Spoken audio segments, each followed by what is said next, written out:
ഇന്നത്തേത് പുറംഭാഗം നല്ല ക്രിസ്പിയും ഉൾഭാഗം നല്ല ജ്യൂസിയുമായിട്ടുള്ള ഒരു അടിപൊളി പലഹാരത്തിൻ്റെ വീഡിയോ ആയിട്ടാണ് വന്നിട്ടുള്ളത്.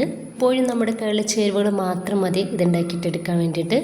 മാസങ്ങളോളം സ്റ്റോർ ചെയ്ത് വെക്കാൻ വേണ്ടിയിട്ട് പറ്റിയ ഒരു അടിപൊളി പലഹാരമാണിത്. അതുണ്ടാക്കുന്നത് എങ്ങനെയെന്ന് കണ്ടുനോക്കാം. അപ്പോൾ ഇതിന് വേണ്ടിയിട്ട് ഒരു മിക്സിയുടെ ജാറിലോട്ട് നമുക്ക് 1 കപ്പ് റവ ഇട്ടെടുക്കാം. ഇനിയിപ്പോൾ മിക്സിയുടെ ജാറിലോട്ട് തന്നെ നമുക്ക് 1/2 കപ്പ് പഞ്ചസാര കൂടി ഇട്ട് കൊടുക്കാം. ഇനിയിപ്പോൾ ഞാൻ ഒരു 4 ഏലക്കായ എടുത്തിട്ടുണ്ട്, അത് നമുക്കിതിലേക്ക് ഇട്ടെടുക്കാം. എന്നിട്ട് നമുക്കൊന്ന് പൊടിച്ചെടുക്കാം.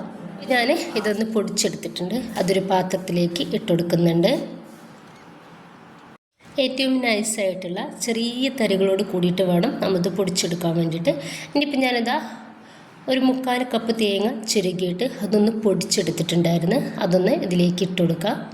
ഇനിയിപ്പോൾ ഒരു പിഞ്ച് ബേക്കിംഗ് സോഡയും അതുപോലെ തന്നെ ഒരു പിഞ്ച് ഉപ്പ് കൂടി നമ്മളിതിലേക്ക് ചേർക്കുന്നുണ്ട്. ഇനിയിപ്പോൾ ഇതെല്ലാം കൂടി നമുക്ക് കൈ വെച്ചിട്ട് നന്നായിട്ട് ഒന്ന് മിക്സ് ആക്കി എടുക്കാം.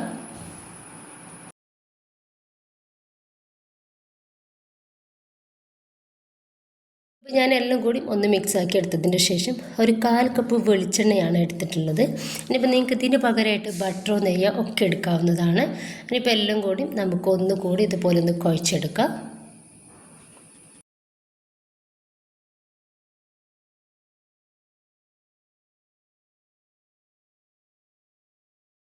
അപ്പോൾ ഇതാ ഈ ഒരു രീതിയിൽ നമുക്കിത് കിട്ടണം കേട്ടോ. അപ്പോൾ ഇങ്ങനെ ഒന്ന് റെഡിയാക്കി എടുത്തിട്ടുണ്ട്. ഞാൻ ഒരു 1/4 കപ്പ് പാലാണ് എടുത്തിട്ടുള്ളത്, അതൊന്ന് ഇതിൻ്റെ നടുവിലേക്കായിട്ട് ഒഴിച്ചു കൊടുക്കുന്നുണ്ട്. ഇനിയിപ്പോൾ ഇതാ നമുക്കിതെല്ലാം കൂടി ഒന്നുകൂടി ഒന്ന് മിക്സ് ആക്കി എടുക്കാം.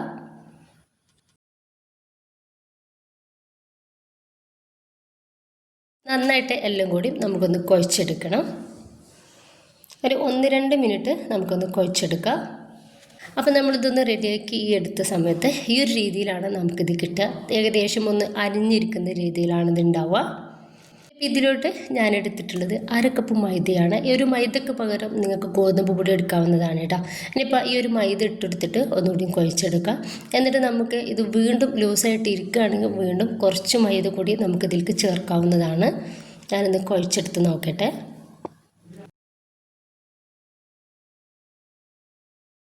ഇത് ചെറുതായിട്ട് ലൂസായിട്ട് ഇരിക്കുന്നുണ്ട് കേട്ടോ. അപ്പോൾ ഒരു 1/4 കപ്പ് മൈദ കൂടി ഞാനിതിലേക്ക് ചേർത്തിട്ട് നന്നായിട്ടൊന്ന് കുഴച്ചെടുക്കുന്നുണ്ട്.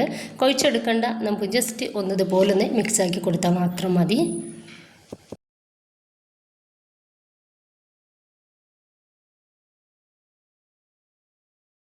ഇനിയിപ്പോൾ ഞാനിതുപോലെ ഒന്ന് കുഴച്ചെടുത്തതിന് ശേഷം ഒരു 15 മിനിറ്റ് ഒന്ന് റെസ്റ്റ് ചെയ്യാൻ വേണ്ടിയിട്ട് മാറ്റുന്നുണ്ട്. അപ്പോൾ അതെന്തിനാന്ന് വെച്ചാൽ നമ്മുടെ കയ്യിൽ ഒട്ടിപ്പിടിക്കാത്ത ഒരു രീതിയിലായിട്ട് കിട്ടാൻ വേണ്ടിയിട്ടാണ് ഇങ്ങനെ ചെയ്യുന്നത് കേട്ടോ. 15 മിനിറ്റിന് ശേഷം ഞാനിതാ ഇതൊന്ന് തൊട്ട് നോക്കുന്ന സമയത്ത് തീരെ നമ്മുടെ കയ്യിൽ ഒട്ടിപ്പിടിക്കുന്നില്ല കേട്ടോ. ഇനിയിപ്പോൾ ഞാനിതാ ഒരു ടീസ്പൂൺ വെച്ചിട്ട് ആ ഒരു കണക്കിലാണ് ഇതൊന്ന് ബോൾസുകളാക്കിയിട്ട് എടുക്കുന്നത്.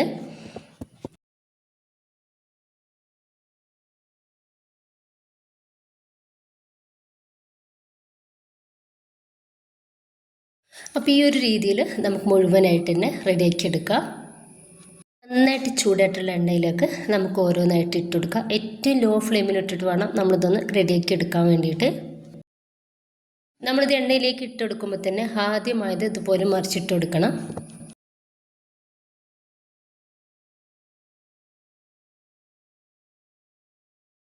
അപ്പോൾ ഇതൊന്ന് റെഡി ആയിട്ടുണ്ട്. ഒരു സമയത്ത് നമുക്കിത് എണ്ണയിൽ നിന്നും കോരി മാറ്റിയിട്ട് ബാക്കി കൂടി തന്നെ ഇതുപോലെ ചെയ്തെടുക്കാം. അപ്പോൾ ഇതാ പുറം ഭാഗം നല്ല ക്രിസ്പിയും ഉൾഭാഗം നല്ല ജ്യൂസി ആയിട്ടാണ് ഈ ഒരു സ്നാക്സ് ഇരിക്കുന്നത്. അപ്പോൾ നല്ല ടേസ്റ്റാണ്. ഇത് മാസങ്ങളോളം നമുക്ക് സ്റ്റോർ ചെയ്ത് വെക്കാൻ വേണ്ടിയിട്ട് പറ്റും ചെയ്യട്ടോ. അപ്പോൾ എല്ലാവരും ഉണ്ടാക്കി നോക്കുക, നിങ്ങളുടെ അഭിപ്രായങ്ങൾ അറിയിക്കുക. ഇഷ്ടമായിട്ടുണ്ടെങ്കിൽ എല്ലാ സപ്പോർട്ടും ഉണ്ടാവുക. ഇൻഷാ അല്ലാഹ്. ഓക്കെ.